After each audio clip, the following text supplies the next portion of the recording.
تھے. میرے آقا کی باتیں صحابہ تو سنتے تھے مگر بے جان چیزیں بھی سن کر جھوما کرتی تھی. سبحان اللہ. سنیے گا حضرت عبداللہ ابن عمر رضی اللہ عنہ سے روایت ہے کہ ایک دن نبی پاک علیہ الصلوۃ والسلام منبر پر تشریف لائے اور آپ نے خطبے میں یہ آیت کریمہ تلاوت فرمائی وما قدر اللہ حق قدرہ، اور انہوں نے اللہ کی قدر نہ کی جیسا اس کی قدر کرنے کا حق تھا.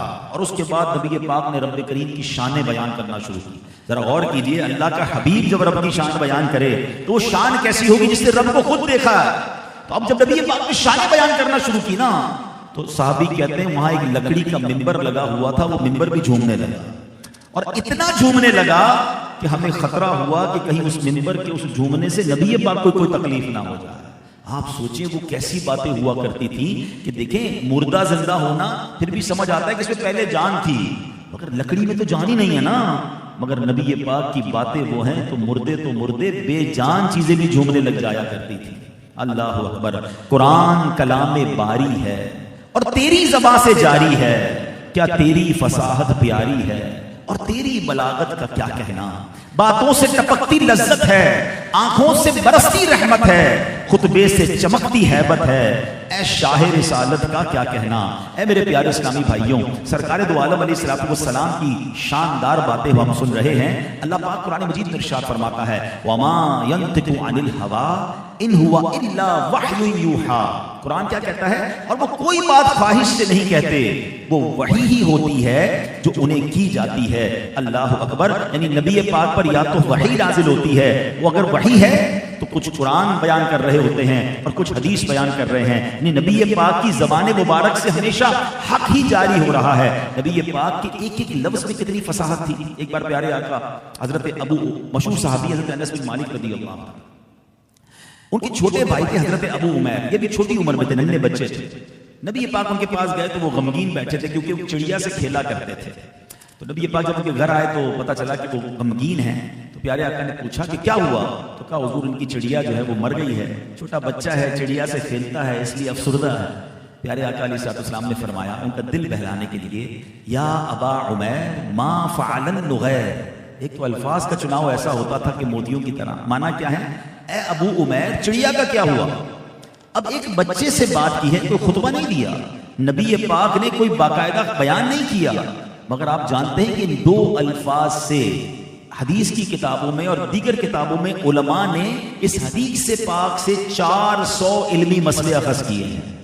اس قدر نبی پاک کے جملوں میں گہرائی اور فصاحت ہوا کرتی کہ ایک ایک جملہ ایک ایک لفظ اتنا گہرا ہوتا کہ بچے کی کس طرح گفتگو کی، غمگین کی داد رسی کس طرح کی اور کس طرح کے الفاظ استعمال کیے. کتابوں میں آتا ہے کہ علماء نے صرف ان لفظوں سے پیارے آقا کے 400 علمی مسئلے اخذ کر لیے. سبحان اللہ. نبی پاک علیہ الصلوۃ والسلام کی شان یہ ہے کہ پیارے آقا علیہ الصلوۃ والسلام کا یہ جو قرآن کی آیت کا جز ہے نا، یہ سمجھیے گا. قرآن کہتا ہے وما ينطق عن الهوى، اور وہ کوئی بات اپنی خواہش سے نہیں کہتے. ہاں نبی پاک علیہ الصلوۃ والسلام جو فرما رہے رب کی رضا سے، رب کی عطا سے فرما رہے ہیں. لیکن ہمارا کیا حال ہے؟ ہماری تو 99% باتیں خواہش پر ہوتی ہیں. آج بہت جی چاہ رہا ہے باتیں کرنے کو، چلو باتیں کرتے ہیں. اب جناب غیبت کرنے کو جی چاہ رہا ہے تو غیبت کرتے ہیں. کہیں بیٹھے تو کسی کی جناب برائی بیان کرنا شروع کر دی. معاذ اللہ لوگ چغلیاں کھا رہے ہوتے ہیں. نہیں میرے پیارے اسلامی، بعض اوقات کسی کی دل آزاری کر رہے ہوتے ہیں. 3-4 دوست مل کر کسی ایک کو بعد اللہ برا بھلا کہہ کر اس کا مذاق اڑا رہے ہوتے ہیں. ہماری باتیں عموماً خواہش پر مبنی ہیں. اور سرکار دو عالم علیہ السلام رب کی رضا سے، اللہ کی عطا سے جو انہیں فرمایا جاتا ہے وہی بولتے تھے. اب یہاں ہمیں یہ سیکھنا ہے کہ ٹھیک ہے ہم پر تو وہی نہیں اترے گی نا، پیارے آقا پر تو وہی اترتی تھی. اب تو نبوت کا دروازہ بند ہو گیا، وہ اللہ کے آخری نبی ہیں. مگر کم از کم یہ تو کر سکتے ہیں کہ میں جب بولوں اللہ کی رضا کے لیے بولوں. میں بولنے سے پہلے سوچ تو لوں کہ کہیں میرے یہ الفاظ کسی کی تکلیف کا باعث تو نہیں، یہ الفاظ مجھے جہنم میں تو نہیں لے جائیں گے، یہ الفاظ میرے لیے گناہوں کا انبار تو نہیں لگا دیں گے. یاد رکھیے یہ زبان اتنی امپورٹنٹ ہے. ایک بار نبی پاک علیہ الصلوۃ والسلام سے ایک صحابی نے پوچھا، حدیث پاک کا خلاصہ ہے، حضور آپ میرے لیے سب سے زیادہ خطرناک چیز کس کو سمجھتے ہیں؟ نبی پاک نے اپنی زبان کی طرف اشارہ کر کے فرمایا اسے. یہ زبان بہت بڑی نعمت بھی ہے پیارے اسلامی بھائی، بہت بڑی نعمت ہے، مگر بہت زیادہ خطرناک چیز بھی ہے. ذرا مل کر کہیے سبحان اللہ، اب کہیے الحمدللہ، اب کہیے اللہ اکبر. کتنی دیر لگی؟ لیس دین 30 سیکنڈز. ہم میں سے کوئی کھڑا نہیں ہوا، کوئی کیلوریز برن نہیں ہوئی، کوئی پسینہ نہیں بہا، بیٹھے بیٹھے ہم نے یہ سب جملے کہے. مگر آپ کو پتا ہے آپ نے کیا کما لیا؟ میرے نبی علیہ الصلوۃ والسلام کے سچے وعدے ہیں، جو ایک بار سبحان اللہ کہے جنت میں درخت لگ جاتا ہے، الحمدللہ کہے جنت میں درخت، اللہ اکبر کہے جنت میں درخت۔ پتا چلا کہ چند جملوں سے میں نیکیوں کا انبار لگا سکتا ہوں۔ یہی تو زبان ہے نا کہ بندہ اللہ نہ کرے کوئی ایسا ہو جو کفر والی زندگی گزارے اور مرنے سے پہلے ایک بار صرف کے دل سے کلمہ پاک پڑھ لے تو مسلمان ہو جاتا ہے، پچھلے سارے گناہ معاف ہو گئے۔ یعنی زبان کی برکت سے ایمان ملا اور گناہ معاف۔ لیکن یہی زبان اگر کفریہ کلمہ پکھ دے، یہی زبان انسان بے احتیاطی سے استعمال کرے تو زندگی بھر کی نیکیاں برباد ہو سکتی ہیں، کیونکہ جو اسلام سے فارغ ہو گیا اس کی تو ساری نیکیاں گئی نا، روزے، حج، نمازیں، سب کچھ زیرو ہو جائے گا، نل اینڈ وائڈ، کیونکہ اسلام میں ہی نہ رہا۔ یہی تو زبان ہے۔ آپ سوچئے، آپ کو پتہ ہے حدیثوں میں مضمون ملتا ہے کہ جب انسان صبح کرتا ہے تو سارے باڈی پارٹس زبان سے کہتے ہیں اے زبان اگر تو سیدھی رہی ہم بھی سیدھے رہیں گے، تو ٹیڑھی ہو گئی تو ہم بھی ٹیڑھے ہو جائیں گے۔ کیوں؟ مثال کے طور پہ زبان کہیں اچھی بات کرے، اخلاق کی بات کرے، پیار کی بات کرے تو لوگ تحفہ دیتے ہیں، خوش ہوتے ہیں، اور یہی زبان کسی کو گالیاں دے، بری باتیں کرے تو لڑائی ہوتی ہے۔ اور مار کس کو پڑتی ہے، زبان کو یا باڈی پارٹس کو؟ تو باڈی پارٹ کے تو نے سیدھا چلنا ہے ورنہ سانو مار پڑنی ہے۔ تو یہ زبان ہے جو چاہے تو جنت میں پہنچا دے اور چاہے تو جہنم کی گہری کھائی میں پہنچا دے۔ روایتوں میں مضمون بھی ملتا ہے کہ بندہ اپنی زبان سے کوئی ایسا جملہ نکالتا ہے اور اللہ کی رضا والی کوئی ایسی بات کر دیتا ہے کہ اللہ اس سے ایسا راضی ہو جاتا ہے کہ اس کے لیے قیامت تک کے لیے اپنی رضا لکھ دیتا ہے، یعنی اللہ سدا کے لیے راضی ہو جاتا ہے بندے سے۔ لیکن اسی حدیث کا جو اگلا پارٹ ہے کہ بندہ اپنی زبان سے ایسا جملہ نکالتا ہے اسے معلوم بھی نہیں ہوتا اور اللہ پاک اپنی دائمی ناراضی اس سے لکھ دیتا ہے، اس کے لیے جہنم اس کو سمجھے کہ حقدار قرار دے دیا جاتا ہے۔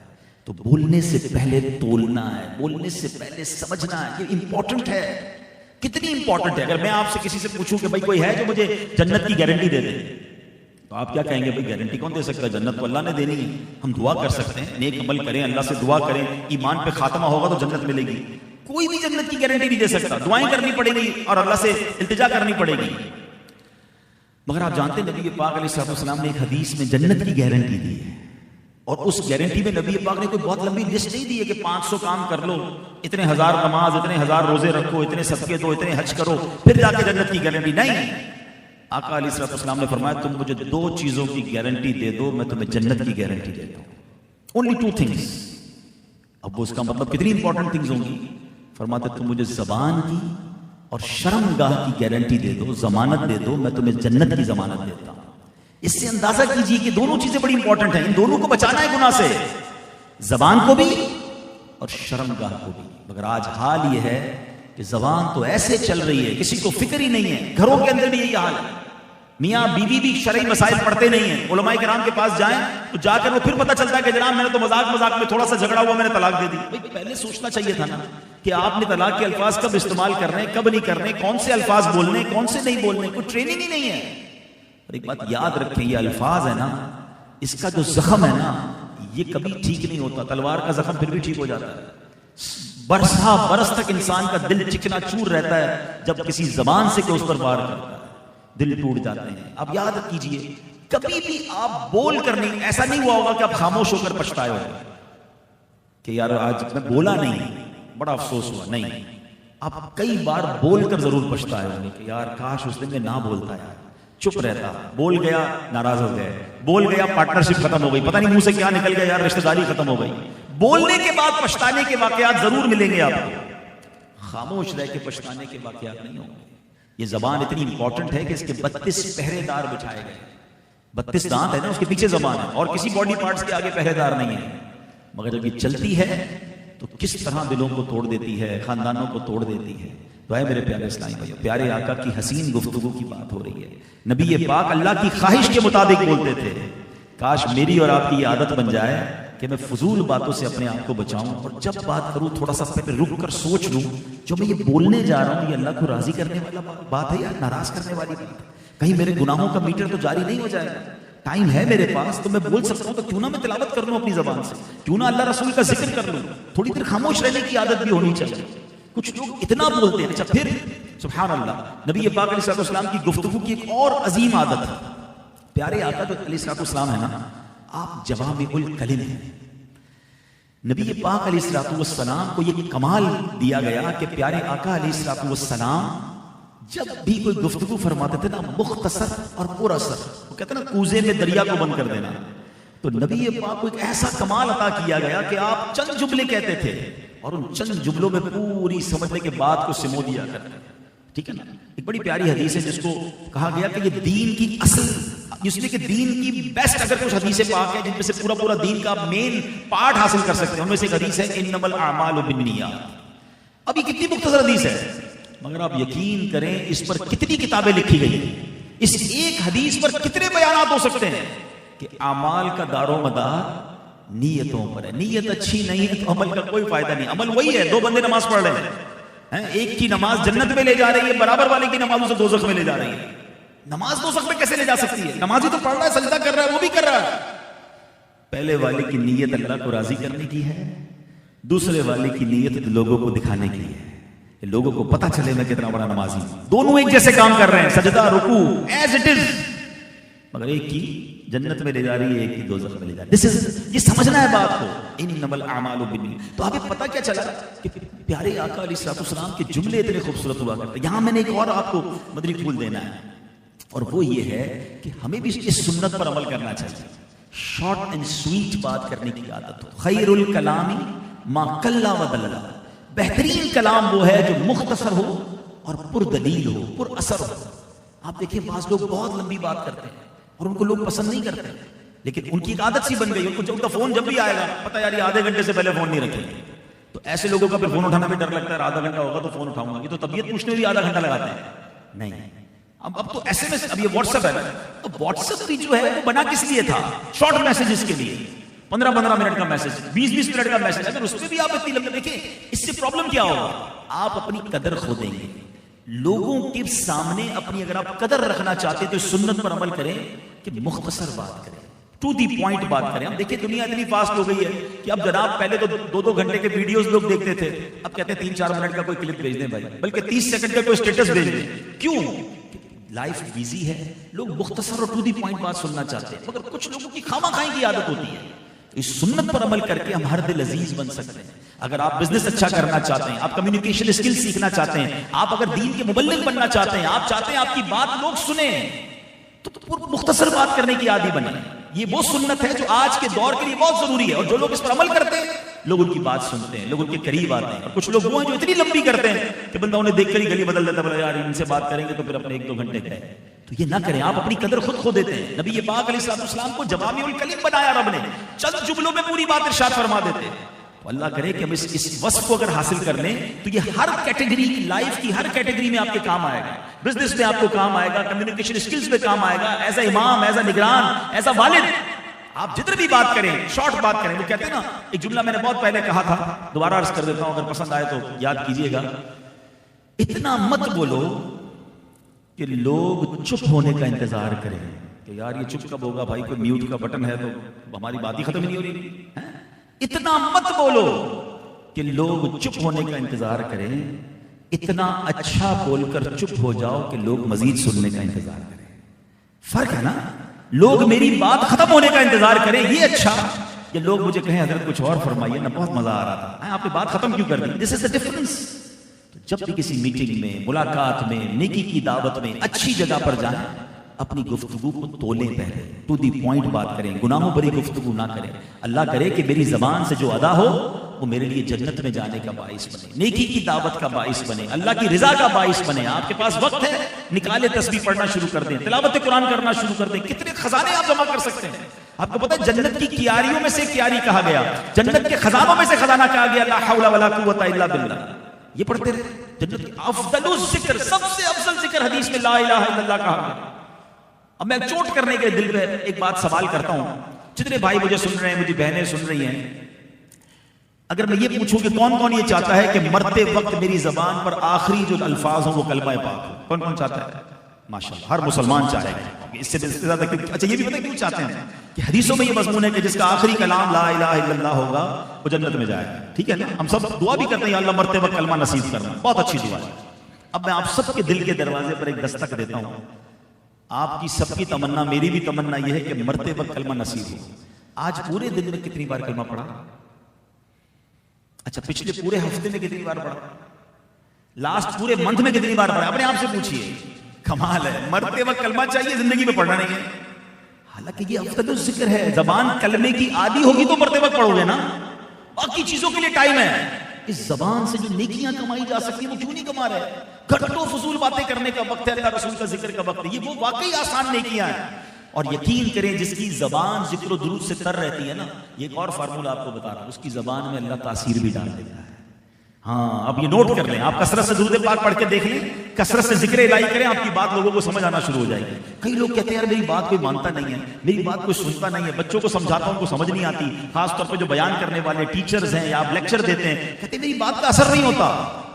اللہ نے زبان دی ہے نا, اس زبان کو اس کے ذکر سے تر کر لو, اللہ آپ کی زبان میں ایسی تاثیر دے گا, آپ کی باتیں دل میں اترنا شروع ہو جائیں گی. یہ ذکر الہی کا, ذکر رسول کا یہ زبردست امپیکٹ ہے جو آپ فیل کریں. اللہ نبی پاک کی اس مبارک گفتگو کا ہمیں صدقہ نصیب فرمائے. پیارے آقا علیہ السلام کی زبان مبارک جو ہے اس کے ایسے ایسے کمالات ہیں کہ پیارے آقا جو فرماتے نا وہ ہو جاتا تھا, یعنی زبان مبارک سے نکلا اور ہو جاتا تھا. ہوا کیا کہ ایک بار ایک صحابی, ان کا نام ہے سفینہ. اچھا ان کا نام یہ نہیں, ان کا نام ان کا لقب ہے, نام کتابوں میں ملتا ہی نہیں ہے. 21 قسم کی روایتیں ملتی ہیں کہ ان کا نام یہ ہے, ان کا نام یہ ہے, مگر بہت اختلاف ہے, مگر ان کا لقب بڑا مشہور ہے. سفینہ کہتے ہیں کشتی کو, ٹھیک ہے نا. اب واقعہ کیا ہوا کہ نبی پاک علیہ السلام کہیں تشریف لے جا رہے تھے, صحابہ کرام بھی ساتھ تھے. صحابہ کے کندھوں پر سامان تھا, کافی ڈیفیکلٹی فیل کر رہے تھے کہ بہت سامان تھا, سارے صحابہ اٹھا نہیں پا رہے تھے. تو نبی پاک علیہ السلام نے ایک صحابی کو کہا کہ چادر بچھاؤ, اور سارے قافلے والوں کا سامان اس چادر پہ رکھو. پورے قافلے والوں نے اپنا سامان اس چادر پہ رکھا, نبی پاک نے اس کو باندھا اور اس صحابی کے کاندھے پہ رکھ کر فرمایا احمل فانما انت سفینہ, اسے اٹھاؤ بے شک تم سفینہ ہو, تم کشتی ہو. اللہ اکبر. روایت میں آتا ہے کہ حضرت سفینہ کو پھر اللہ نے ایسی طاقت دے دی کہ آپ اکیلے پورے اونٹ جتنا بول اٹھا لیا کرتے تھے. زبان سے نکلا ویسا ہی ہو گیا. اللہ نے کیسی زبان عطا فرمائی تھی, میرے نبی نے جو کہہ دیا سو ہو گیا, آقا کی زبان سے نکلا. ایک بار کیا ہوا, پیارے آقا علیہ السلام کسی علاقے میں گئے تو کسی نے کہا کہ حضور یہاں کنواں ہے, بڑا کڑوا ہے. تو نبی پاک نے فرمایا اس کا نام کیا ہے؟ عرب کے لوگ کنویں کا, باقی چیزوں کا بھی نام رکھتے ہیں. تو کہا گیا حضور اس کنویں کا نام بیسان ہے. آقا نے فرمایا بل ہوا نعمان, نہیں بلکہ یہ نعمان ہے. نبی پاک نے اس کا نام بدل دیا. جیسے ہی نام بدلا اس کنویں کا پانی جو کھارا تھا وہ میٹھا ہو گیا. ہائے ہائے, زبان سے نکلا نا, کہہ دیا تو ہو گیا. کھاری کنویں کو میٹھا کرنا, بہت ہم کراچی کے رہنے والے لوگ ہیں, ذرا کبھی سمندر کا پانی میٹھا کرنے کی کوشش کریں تو لاکھوں کروڑوں کا پلانٹ لگانا پڑے گا, کتنے کیمیکل ڈالنے پڑیں گے. نبی پاک نے لعاب دہن بھی نہیں ڈالا, صرف زبان سے نکلا تو کہہ دیا تو ہو گیا. تو یہ میرے آقا علیہ السلام کی شان. اور جو میں نے آپ سے عرض کی, چلے یہاں میں ایک عشق والی بات کر دیتا ہوں کہ پیارے آقا علیہ السلام کی زبان مبارک سے جو نکلتا ہے وہ ہو جاتا ہے. تو ہمیں پیارے آقا سے یہ عرض کرتے رہنا چاہیے کہ حضور ہمیں اپنا غلام ارشاد فرما دیجیے, ہمیں اپنے عاشقوں میں شامل کر لیجیے. حضور ہماری شفاعت کے لیے اپنی اذن عطا فرما دیجیے. کیونکہ ان کی زبان سے جاری ہونا ہے تو اللہ رب العالمین اپنے حبیب کی بات نہیں ٹالتا ہے. وہ جو کہیں گے انشاءاللہ ہمارے لیے فرمائیں گے تو وہ ہو جائے گا. تو ہمیں نبی پاک سے سچی محبت کا اظہار کرتے رہنا ہے. اور اب میں آخری بات, میں نے جیسے کہا کہ نبی پاک کو اللہ نے جوامع الکلم بنایا, یہ آپ کا معجزہ بھی ہے. آپ چھوٹی سی بڑی سی بات کو چند جملوں میں بیان فرماتے. تو ایک بڑی کمال کی حدیث ہے جو آج کے دور میں بہت ضروری بھی ہے کہ پیارے آقا علیہ السلام نے فرمایا, سنیے گا, 2 جملے ہیں مگر زندگی کا فلسفہ بیان کر دیا. آپ نے فرمایا خیر شبابکم من تشبہ بکہولکم, تم میں بہترین نوجوان وہ ہے جو بوڑھوں سے مشابہت رکھتا ہو. پھر فرمایا وشر کہولکم من تشبہ بشبابکم, اور تم میں بدترین بوڑھا وہ ہے جو نوجوانوں کے ساتھ مشابہت رکھتا ہے. اگر کسی کو کہیں کہ بھائی جوانی کیسے گزارنی چاہیے تو پتہ نہیں کتنے لمبے لمبے لیکچر دیں گے, جوانی کی کیا احتیاط کرنی ہے, کن چیزوں سے بچنا ہے. کہیں بڑھاپا کیسے گزارنا چاہیے تو اس کے لیے بھی بہت لمبی طویل فہرست ہے. میرے آقا نے 2 جملوں میں زندگی کا فلسفہ بیان کر دیا. بہترین نوجوان کون ہے؟ جو بوڑھوں کی مشابہت کرے. اب اس سے کیا مراد ہے, اس کو ڈیپ میں جائیں, اس کو اینالائز کریں. علماء کہتے ہیں اس سے مراد یہ ہے کہ بڑھاپے میں کیا ہوتا ہے, ٹھہر ٹھہر کر بندہ گفتگو کرتا ہے, جذباتی نہیں ہوتا ہے, لڑنے کے لیے ہر وقت تیار نہیں ہوتا ہے, اپنے خواہشات پر بندے کو کچھ قابو مل جاتا ہے, بندہ اللہ رسول کی بات سننے والا بن جاتا ہے, مسجدوں میں جانے والا ہو جاتا ہے, اس کو آخرت کی یاد آ رہی ہوتی ہے کہ میں بڑھاپے میں آ گیا ہوں. آقا فرماتے ہیں اگر بہترین نوجوان بننا ہے نا تو اپنے اندر بڑھاپے والی عادتیں ڈالو. لڑائی کے لیے تیار نہ رہو. ہر وقت فائٹ کرنے کے لیے جو نوجوان تیار ہوتے ہیں, جذباتی پن ہوتا ہے, جلد بازی ہوتی ہے, عیاشیوں اور بے حیائیوں کے کاموں کی طرف توجہ زیادہ ہوتی ہے. فرمایا یہ بہترین نوجوان نہیں ہے. بہترین نوجوان بننا ہے تو بوڑھوں والی عادتیں, ٹھہراؤ ہو, باوقار ہو, اللہ کی یاد ہو, نمازوں کی پابندی ہو, آخرت کی فکر ہو, شیطان کے واروں میں نہ چلا جائے. اور بوڑھوں کی تربیت کیسے فرمائی؟ بدترین بوڑھا وہ ہے جو جوانوں جیسی مشاہبت کرے. بڑھاپے کے اندر بھی آ کر کچھ لوگ ہوتے ہیں کہ جن کے اندر برائیوں کی عادت ہوتی ہے, بے حیائی کے کاموں کی طرف جا رہے ہوتے ہیں, اس کے اندر بھی خامخواہ جوان بن کے غلط کاموں کی طرف جانا ہے. اب تو ویسی بڑھاپا آ گیا ہے. کیا خوبصورت دو جملوں میں یوں سمجھے کہ میں زندگی کا فلسفہ عطا فرمایا. کاش ہمیں یہ بات سمجھ آ جائے کہ ہم اپنی زندگی میں جس بھی پیرائے میں ہوں, اگر مجھے جوان سن رہے ہیں, بزرگ سن رہے ہیں, نوجوان سن رہے ہیں, ہمیں گناہ والی زندگی سے اپنے آپ کو بچانا ہے. زندگی بہت مختصر ہے, ہمیں نہیں پتا ہم کب دنیا سے چلے جائیں گے.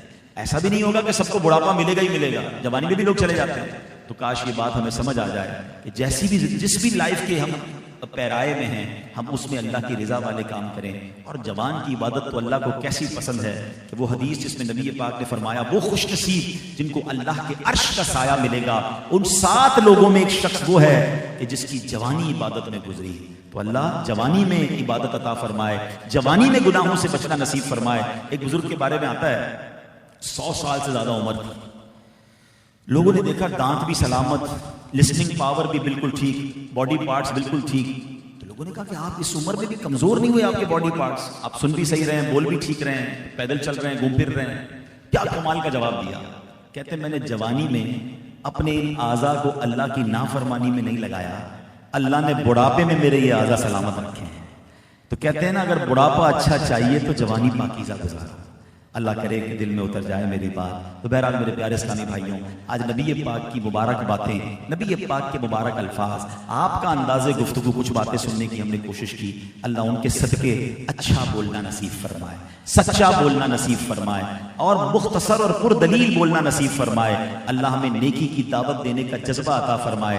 کمال کی بات یہ ہے جن باتوں سے بچنا چاہیے اس کو بولتے ہوئے شرم ہی نہیں آتی لوگوں کو. کوئی گالیاں دے رہا ہے, کوئی بے حیائی کی باتیں کر رہا ہے, فحش باتیں کر رہا ہے, بلا دھڑک بلا جھجک کرتا ہے, اور کہو یار ذرا کسی کو درس دے دو, نہیں یار مجھے تھوڑا سا شرم آتی ہے. جو کرنے والے کام ہے وہ بولنے میں شرم آ رہی ہے. بھائی اذان دیتے, اذان دینے والوں کو کتنی نیکیاں ملتی ہیں. یعنی آپ غور کرتے جائیں کہ جس کام میں رب کی رضا ہے, ہمیں کوئی کہے یار یہ والا کام کرتے ہیں اپنی زبان سے, تو اس میں جھجک ہے. اور جس میں واقعی جھجکنا چاہیے تھا, جس میں واقعی شرم آنی چاہیے تھی, وہاں ہماری شرم ختم ہو جاتی ہے. تو اللہ کرے کہ اچھا بولنا نصیب ہو جائے, میں اپنی زبان سے جنت کا سامان کرنے والا بن جاؤں. تو انشاءاللہ یہ زبان جنت کے اعلیٰ خزانوں کو آپ کو دلانے میں کامیاب ہو جائے گی. اللہ پاک زبان کی بے احتیاطیوں سے ہمیں محفوظ فرمائے.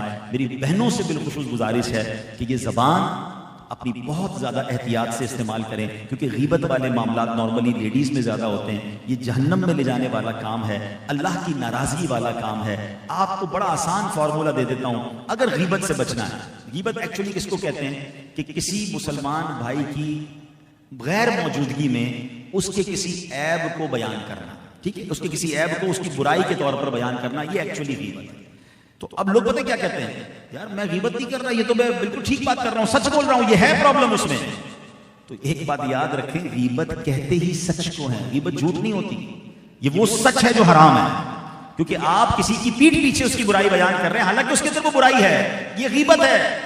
اگر وہ اس میں برائی نہیں ہے تو پھر تو بہتان ہو گیا, پھر تو اور بڑا گناہ ہو گیا. تو یہ نہ کہیں سچ کہہ رہا ہوں, بھائی سچ بھی نہیں کہہ سکتے اس کی پیٹھ پیچھے اس کی برائی کے لیے.